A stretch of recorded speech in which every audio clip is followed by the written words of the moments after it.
Astro connect के ज्योतिष कार्यक्रम में आपका हार्दिक स्वागत है। नमस्कार। बात करेंगे धनु राशि वालों की और देखेंगे कि सूर्य का जो संचार 14 जनवरी से मकर राशि में होने जा रहा है वह आप धनु राशि वालों के लिए किस प्रकार का रहने वाला है। इस समय खंड में किस प्रकार की शुभाशुभ की संभावनाएं हैं और आपको क्या करना चाहिए, किस चीज से बचना चाहिए, इन सब की चर्चा आज करेंगे। देखिए, धनु राशि वालों के लिए सूर्य जो है वह भाग्य भाव के स्वामी हैं, पिता भाव के स्वामी हैं। पिता जो है संरक्षक है आपका, और यह संरक्षण करते करते इनका जो संचार हो रहा है, इनका जो भ्रमण हो रहा है वह आपके धन भाव में हो रहा है। तो वह आपके धन भाव को इंस्पेक्ट कर रहे हैं, उसका निरीक्षण कर रहे हैं। अगर वहां पर कुछ खामी है तो इस समय खंड में उसको सुधारने जा रहे हैं। यह तो एक लब्बो लुबाब है।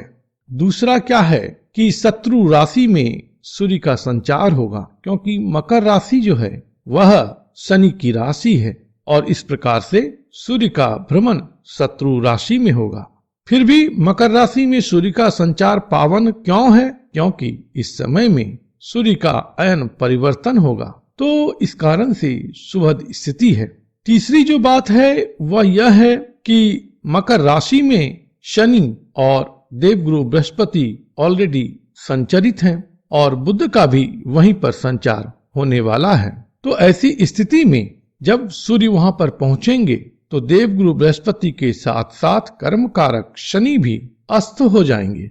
इन दोनों बड़े ग्रहों का अस्त होना जगत के लिए उतना शुभदायी नहीं है। इस समय में परेशानी की स्थिति रहती है और आप धनु राशि वालों के लिए इन दोनों ग्रहों के अस्त होने की बात आपके धन भाव में हो रही है। धन भाव जिसे हम कहते हैं वह आपके कुटुंब का भी भाव है, आपके परिवार का भाव है, आपके वाणी का भाव है, आंख का भाव है। तो यह जो अस्त होंगे, ये दो ग्रह सूर्य के वहां पर आ जाने से वह कहीं न कहीं इन सब पक्ष पर अपना कुप्रभाव डालेंगे। लेकिन कुप्रभाव जो है वह इस रूप में है कि जैसे धन विषयक बातें हैं, तो वह जब अस्त होगा क्या होगा कि इस समय में जो आपका जमा धन है वह आपके उपयोग में उतना नहीं आएगा। किसी और के पास में हो आपका धन, फंसा हुआ हो और वह आपके पास आ ना रहा हो, इस प्रकार की स्थिति होगी। तो सूर्यदेव उसी को वहां पर दुरुस्त करेंगे, क्योंकि सूर्य जब अस्त करते हैं किसी ग्रह को तो उसकी ताकत अपने में समाहित कर लेते हैं और उसके फल को देने लगते हैं। तो सबसे पहली बात जो इस समय खंड में होने की संभावना है वह है धन विषयक बातें। कि धन विषयक बातें या फाइनेंशियल मैटर्स जो हैं वह इस समय में आपको थोड़ा कंसर्न क्रिएट कर सकता है।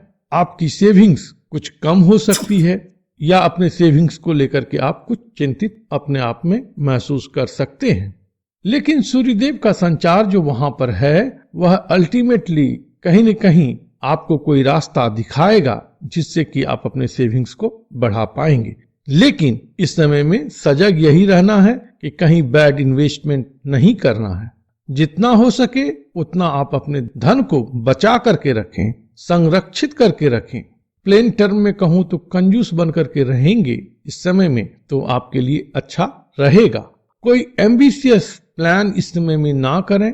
एम्बिशियस प्लानिंग इन्वेस्टमेंट डिमांड करेगी तो वह आपके लिए नुकसानदायी हो सकता है। इस समय में आप अपने लर्निंग को, अपनी सीख को बढ़ाएं, अच्छा ऑब्जर्वेंट बने, अच्छी बातों को सीखें। सीखने का यह बहुत अच्छा समय है। सही मायने में सबसे बड़ी संपत्ति जो व्यक्ति के पास होती है वो यही है कि वह जीवन में क्या क्या सीखता है और उसको फिर कहां तक इम्प्लीमेंट करता है। तो जो आप भविष्य में करना चाह रहे हैं उन बातों को सीखें। लर्निंग जितनी अच्छी होगी आपकी औकात उतनी बड़ी होगी और आप उतने ही समृद्ध भी होंगे। तो इस बात को गहरे स्तर पर समझिएगा तो आपको यह समय बहुत ही रिवार्डिंग महसूस होगा। और दूसरा क्या है कि फैमिली रिगार्डिंग जो मैटर है इस समय में आपको कुछ परेशान कर सकती हैं। फैमिली में, कुटुंब में किसी प्रकार के विग्रह की संभावना होती है। लड़ाई झगड़ा वाद विवाद की संभावना होती है। कुटुंबजनों के स्वास्थ्य को लेकर के किसी प्रकार की चिंता की भी बात हो सकती है, लेकिन अंततोगत्वा यह भी बातें ठीक होंगी, कोई बहुत बड़ी परेशानी नहीं आएगी। वाणी का आपको इस समय में पूरा ख्याल रखना है, अपने वाणी को कर्कश ना होने दें। जितना मधुर वाणी इस समय में आप बोलेंगे उतना ही आपके लिए यह समय सुभद होगा।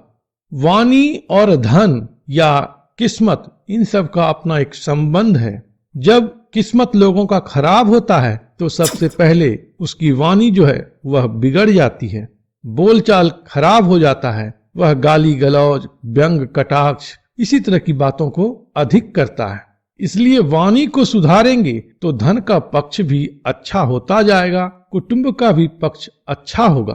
तो वाणी को इस समय में आप मधुर रखें, लेकिन ओजपूर्ण वाणी बोलना है, ओजपूर्ण वक्तव्य देना है, क्योंकि सूर्य वहां पर संचरित हैं। तो वाणी जो हो अगर ओजपूर्ण होगी तो निश्चित रूपेण यह बहुत ही लाभदायी बात आपके लिए रहने वाली है। यह संकेतक होगा इस बात का कि आपका कुटुंब प्रॉस्पर करने वाला है, अच्छा होने वाला है, कुटुंब में अच्छी बातें होंगी, आपका धन बढ़ने वाला है, आपका ज्ञान और आप जो लर्न करेंगे, आपकी जो सीख होगी वह भी उम्दा किस्म की होगी, जिस कारण से आप भविष्य में उन्नति को प्राप्त करेंगे। इस समय खंड में कामकाज में अच्छी स्थिति रहेगी, कोई आपको एडमिनिस्ट्रेटिव काम मिल सकता है और इस समय में आपको फाइनेंशियल हाइक मिलने की भी संभावना अच्छी रहती है। जो लोग व्यापार में हैं उनके लिए भी यह समय ठीक है, लेकिन सावधानी के साथ आपको आगे बढ़ना है। जीवन साथी विषयक बातों के लिए थोड़ी परेशानी इस समय में दिख रही है, क्योंकि जीवन साथी के अष्टम भाव में अर्थात आयु भाव में ग्रह अस्त हो रहे हैं और 4 ग्रह वहां पर रहने वाले हैं। तो इस समय में जीवन साथी के स्वास्थ्य को लेकर के थोड़ी चिंता रह सकती है। जीवन साथी के साथ जो आपकी ट्यूनिंग है उसमें कुछ गड़बड़ी आ सकती है।